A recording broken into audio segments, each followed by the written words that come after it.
बताना चाहूंगा कि ये कोई पॉलिटिकल जनसभा नहीं, ये इंसाफ जनसभा है।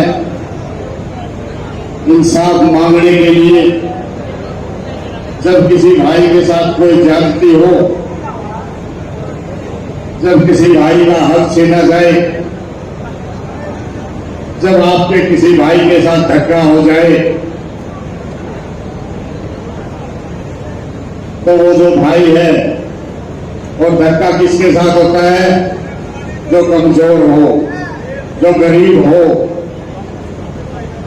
उसके साथ धक्का होता है।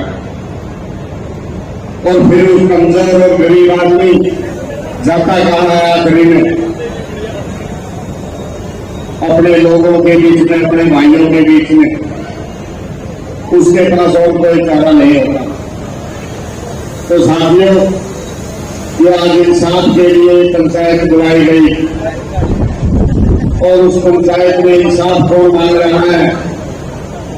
इंसाफ में मांग रहा हूं साथियों।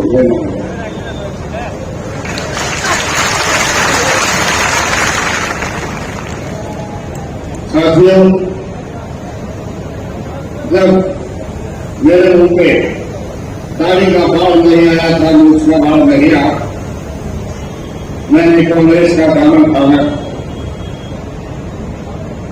सन 2000 की बात है,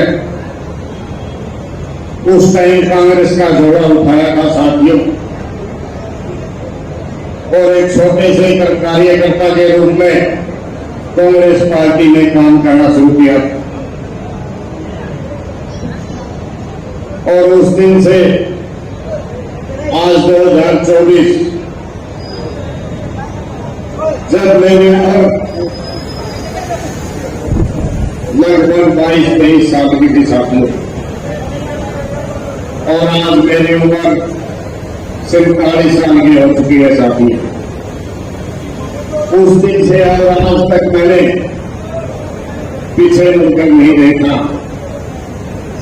मैंने कांग्रेस के लिए और उन नेताओं के लिए जो उस समय कांग्रेस में थे, दिन रात मेहनत की, और मेहनत करते करते आज इस मुकाम पर पहुंचे साथियों। लेकिन उस मेरी मेहनत में साथ किसका मिला? मेरा हौसला किसने बढ़ाया पिछले 22-23 साल? वो आप सब लोग हो साथियों। साथियों, मैं एक बात आपको बताना चाहूंगा। आज मैं जो कुछ हूं, मेरे गांव की बदौलत हूं, मेरे भाइयों की बदौलत हूं। उस दिन मेरे गांव में मेरे सिर पर हाथ रखा था, और आज तक मेरे गांव का हाथ मेरे सिर के ऊपर।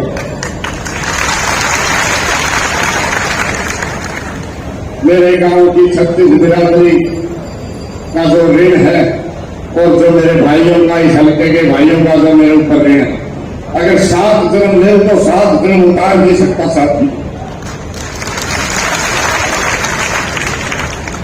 साथियों, आपका आशीर्वाद मिलता गया और मैं आगे बढ़ता गया, और मैं आज इस मुकाम पर पहुंच गया कि हरियाणा प्रदेश की कांग्रेस में जो 94 आदमी हैं, जिसमें भूपेंद्र सिंह हुड्डा, दीपेंद्र सिंह हुड्डा, रणदीप सिंह सुरजेवाला, शैलजा, उदय भान सभी हैं, उन्हीं 94 आदमियों में आपका भाई आज हरियाणा प्रदेश की कार्यकारिणी का मैं सदस्य हूं।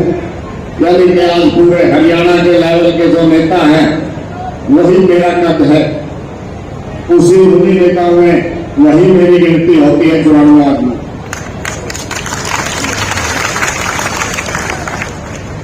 लेकिन इतना कुछ होते हुए भी मेरे साथ होता हुआ साथी,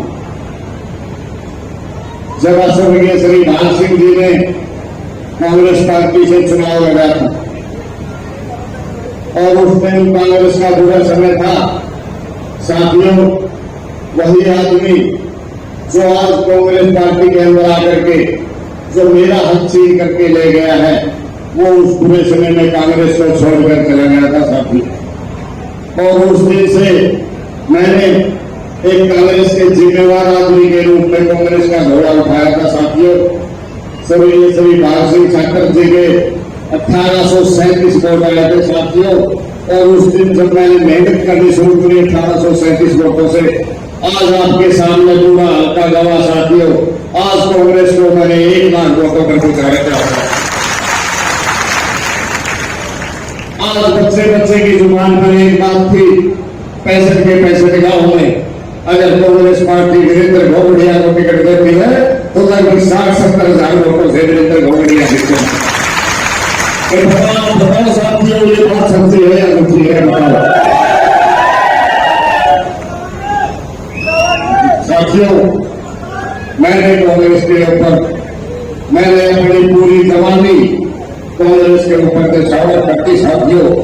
मैंने ये नहीं पता लगा कि कब मैं बच्चा था और आज कब मैं 50 की उम्र की तरफ चला गया साथियों। मैं कांग्रेस के काम में इतना लीन हो गया, मुझे ये नहीं पता लगा कि मेरा बेटा कौन सी क्लास में था।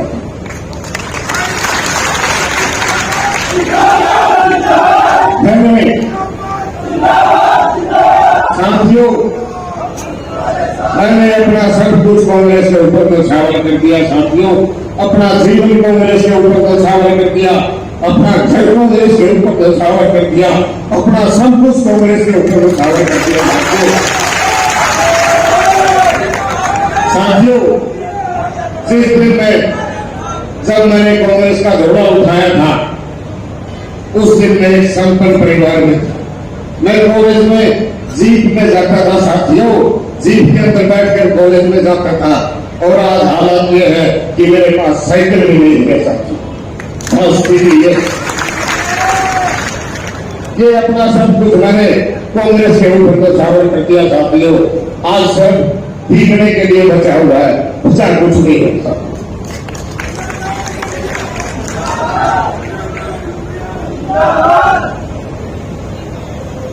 साथियों। बात टिकट की नहीं, अगर बात सिर्फ टिकट की होती तो मैं चुप बैठ जाता साथियों। क्योंकि अगर मैं चुप हो जाता, मुझे तो वो नेता जिनकी आंख में मैं आंख रखता हूं, सब कुछ देने के लिए तैयार। पार्टी भी अगर मैं चुप बैठ जाऊं तो मुझे बड़े बड़े ऑफर दे रही है और बड़े बड़े पद देने के लिए तैयार। लेकिन बात सिर्फ मेरे विधायक बनने की नहीं साथियों, किसान मजदूर और गरीब के बच्चे का राजनीतिक वजूद करने की बात है।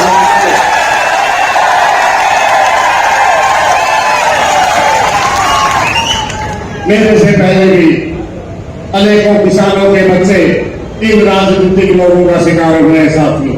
आप भी गवाह हो, मेरे से पहले इन राजनीतिक लोगों का शिकार हो, उनके भी घर बर्बाद हुए।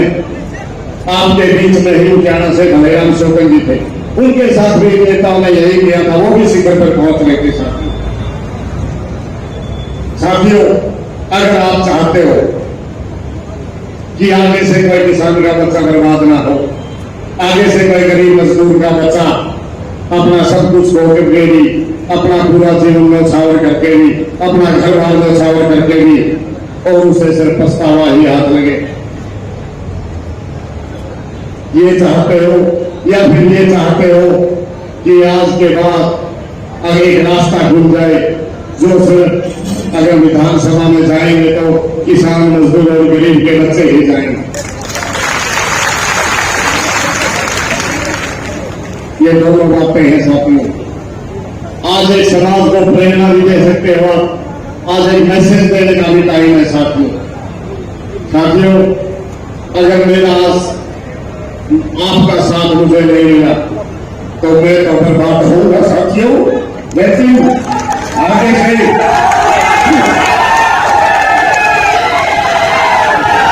साथियों मैं तो बर्बाद हो जाऊंगा, लेकिन आगे से कोई किसान मजदूर का बच्चा इन रजवाड़ों के खिलाफ हिम्मत नहीं करेगा साथियों।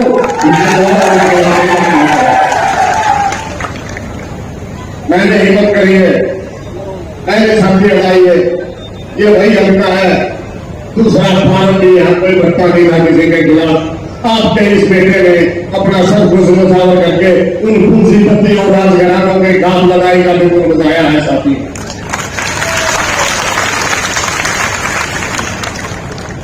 अगर आप चाहते हो कि किसान मजदूर और गरीब के बच्चे उनका राजनीतिक वजूद हो, उनकी भी राजनीति में हिस्सेदारी हो, तो आज आपको सोचना पड़ेगा साथी, सोचना पड़ेगा। एक बात मैं उनको बताना चाहता हूं, जो ये समझते थे कि इसकी टिकट कटवा दो घर बैठ जाएगा। साथियों, मेरी टिकट तो काट सकते हो, लेकिन इन लोगों की भावना को टिकट में कैद नहीं कर सकते।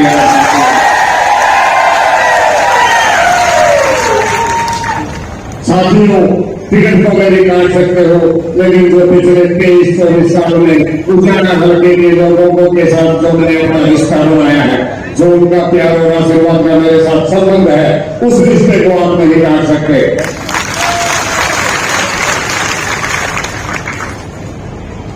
साथियों, आपको सोचना पड़ेगा।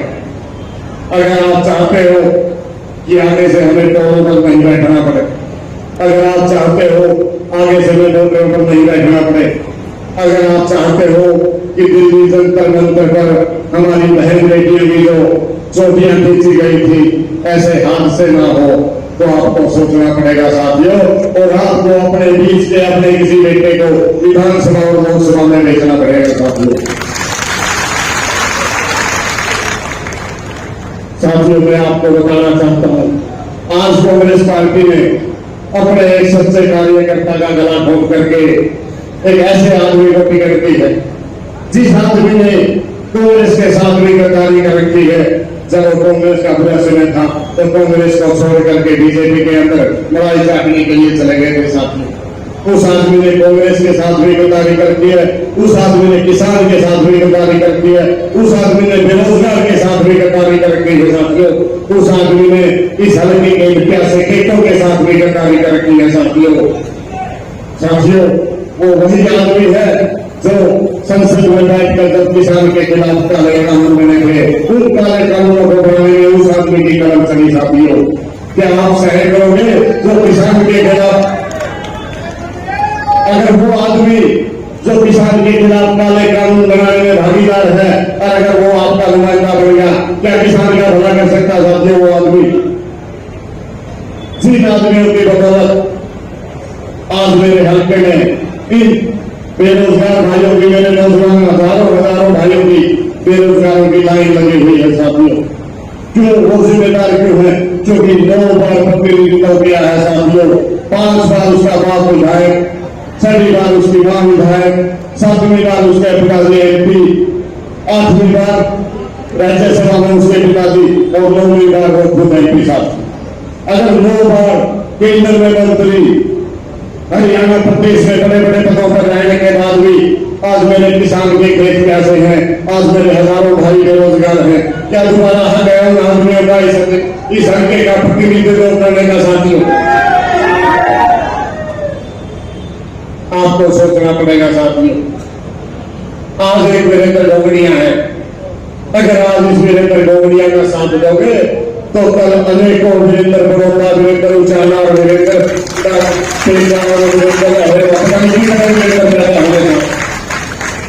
आज आपके हाथ में है। अगर किसान, मजदूर और गरीब आदमी के बच्चों का राजनीतिक भविष्य बचाना चाहते हो और ये चाहते हो कि किसान का भी बेटा, मजदूर का बेटा, गरीब आदमी का बेटा विधानसभा और लोकसभा में जाए, तो आज आपने इस किसान के बेटे को बचाना पड़ेगा और इसके सिर पर हाथ रखना पड़ेगा साथियों।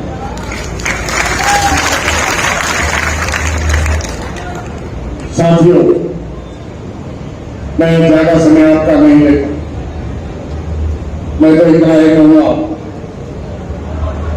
कि मेरी ये लड़ाई साथियों सिर्फ विधायक बनने की लड़ाई नहीं। मेरे मन में एक दर्द है साथियों। अगर मैंने पैसे ही कमाने होते तो मैं यहाँ उचाना के अंदर आज सारे व्यापारी, सारे गवाह मार्केट कमेटी का चेयरमैन बना था और साथियों 4.5 महीने में आपके भाई ने उस चेयरमैन को ठोकर मार दी साथियों। हमारे बहुत से व्यापारी भाइयों ने कहा कि आशा पागल आदमी है, जेल में नहीं छोड़ते, लोग तो मेमोरी में नहीं छोड़ दे। साथियों, मेरे जमीन में नहीं माना, क्योंकि मैं जिस कुर्सी पर बैठा था मैं उस कुर्सी के अधिकारों का पालन नहीं कर सकता था, क्योंकि मेरे को मजबूर किया गया। मैं अगर किसी भाई का काम करना चाहूँ तो मेरे डंडा, अगर मैं जो मेरे कुर्सी के अधिकार थे उन पर चलना चाहूँ तो मेरे डंडा। तो साथियों, मैंने उस कुर्सी पर बैठकर जब ये चाहा कि जो भी मेरे दफ्तर में आए मैं उस भाई का मान सम्मान करूं, तो उन लोगों को वो भी गवारा नहीं हुआ। साथियों, उन्होंने CID छोड़ दी कि ये देखो इसके दफ्तर में कितनी चाय लगती है, और जो उसके गुर्गे हैं उसके भतीजे जो बैठे रहते हैं यहाँ, वो शाम को ये पूछते थे रेडी वाले से कि वीरेंद्र गौड़िया के दफ्तर में कितनी चाय लगी है। और जब उनको पता लगता कि शाम को 300 चाय लगी है, तुरंत दिल्ली फोन मिलाते थे कि चाची 300 चाय दिया गया। साथियों, मैं कहना चाहता हूं, क्या किसी बुजुर्ग का, किसी भाई का मान सम्मान करना भी गुनाह है क्या? इसलिए साथियों, जब मेरी आत्मा ने गवाही नहीं दी, अगर मैं उस कुर्सी पर बैठकर किसी भाई का भला नहीं कर सका और उस कुर्सी पर बैठकर किसी भाई का मान सम्मान और किसी मेरे बुजुर्ग का मान सम्मान नहीं कर सका, तो मैंने उस कुर्सी पर बैठने का कोई अधिकार नहीं है। साथियों, 4.5 महीने के अंतराल में ही मैंने उस कुर्सी को ठोकर मार दी। साथियों, और कुर्सी को ठोकर मार के मैं अपने गांव के बीच में गया और मैंने अपनी पीड़ा मेरे गांव को बताई। उस दिन फिर मेरे गांव ने ये कहा, साथियों, मैंने ये पूछा, अगर आप आज लोग चाहते हो कि वीरेंद्र गौड़िया घर बैठ जाए तो वीरेंद्र गौड़िया घर बैठने के लिए क्या, और अगर आप चाहते हो कि वीरेंद्र गौड़िया राजनीति में आगे बढ़े तो वो बताओ। लेकिन मैं रेडी हूं मेरे पूरे गांव का। साथियों, मेरे पूरे गांव की 36 बिरादरी ने मेरे सिर पे हाथ रखा और कहा, तुझे घबराने की जरूरत नहीं है, अपने आप को अकेला मत समझ, पूरा गौड़िया गांव की 36 बिरादरी का बच्चा तेरे साथ करेगा। और उस दिन से फिर मेरे भाइयों ने मुझे हौसला दिया, फिर मैंने आगे बढ़ा और साथियों आगे बढ़ता गया और काट की तलवार के साथ लड़ाई लड़ी आपके इस बेटे में, और वो लड़ाई लड़ता लड़ता यहाँ पहुंच गया। साथियों, मैं मेरे गांव के साथ साथ पूरे इस हल्के के उन साथियों का ऋणी हूं जो आप मुझे आशीर्वाद देने आए थे। साथ मैं आपके इस एहसान को मैं 7 दिन भी साथियों उतार नहीं सकता था। पढ़ाई के लिए अच्छे संसाधन और सरकारी कॉलेज हो, यहाँ को नेताओं ने अपने प्राइवेट कॉलेज खोल के अपनी संपत्ति बना दी है और उन प्राइवेट कॉलेजों में अपनी मीटिंग करते हैं, अपने सेमिनार करते हैं। जनता के पैसे से बने हुए कॉलेज का राजनीतिक क्षेत्र में यूज करके और जनता के पैसे का दुरुपयोग करते हैं। साथियों, अगर आप चाहते हो कि मेरे हजारों हजार बच्चे, साथियों मुझे पता है कि एक प्राइवेट स्कूल में और बाहर में अपने बच्चे को पढ़ाना कितना मुश्किल है। अगर आप चाहते हो कि हमारे बच्चे सरकारी स्कूल और सरकारी कॉलेजों में पढ़े, अगर आप चाहते हो कि हमारे बच्चों को रोजगार मिले, अगर आप चाहते हो कि हमारा ऐसा विधायक बने जिसे हम फोन करके अपने गांव में बुला ले, दिल्ली और चंडीगढ़ में जाना पड़े, तो आपने इस वीरेंद्र गौड़िया को आशीर्वाद देना पड़ेगा।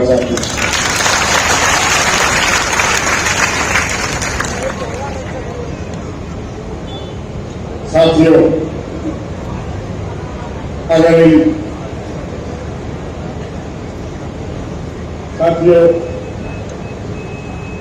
एक अंतिम बात मैं कहता हूं, जो भी भाई इस मैदान में आए, मैं पूरे समाज को एक बात कह बताना चाहता हूं। आज ये चर्चा है कि भाई तुम इकट्ठे हो जाओ, 110% जीतोगे।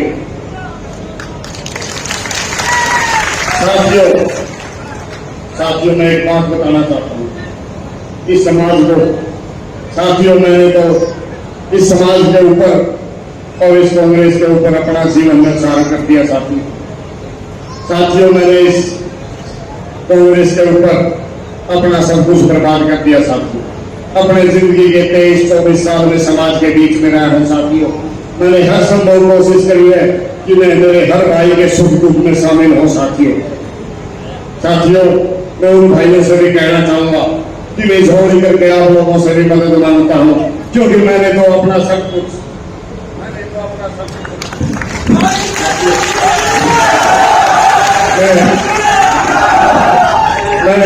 मैं उन भाइयों से भी क्षमा मांग कर कहता हूं कि मैंने तो अपना सब कुछ राजनीति में बर्बाद कर दिया। साथियों, राजनीति के ऊपर न्यौछावर कर दिया। ना मैं बिजनेस करता, ना मैं दुकानदारी करता, ना मैं नौकरी करता। साथियों, मैंने तो सिर्फ समाज सेवा करी है। साथियों, समाज सेवा, और आज इस समाज से अपना हक मांग रहा हूं। साथियों, अपना हक मांग रहा हूं।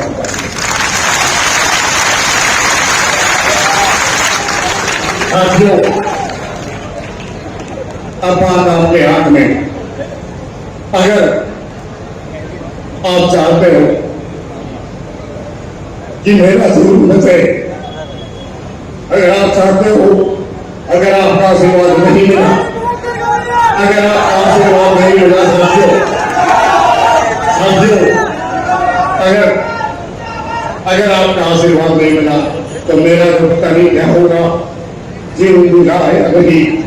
साथियों, लेकिन मैं ये कहता हूं कि तुम्हारा मेरा इनाज बहनों पे मत मरवाना। साथियों, इनाज बहनों पे मत मरवाना। साथियों,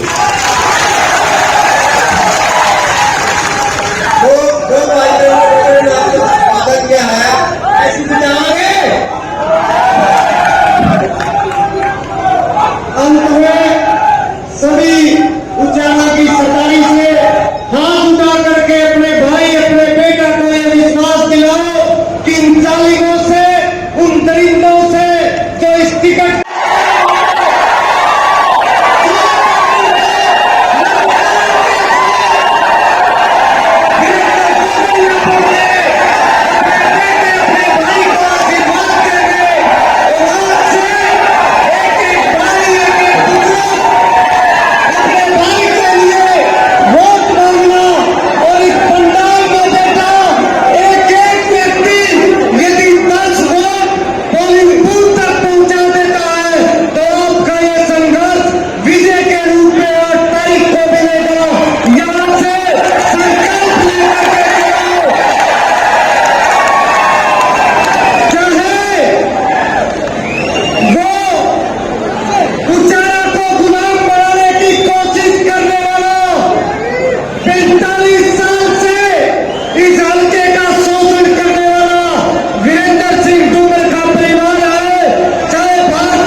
धन्यवाद।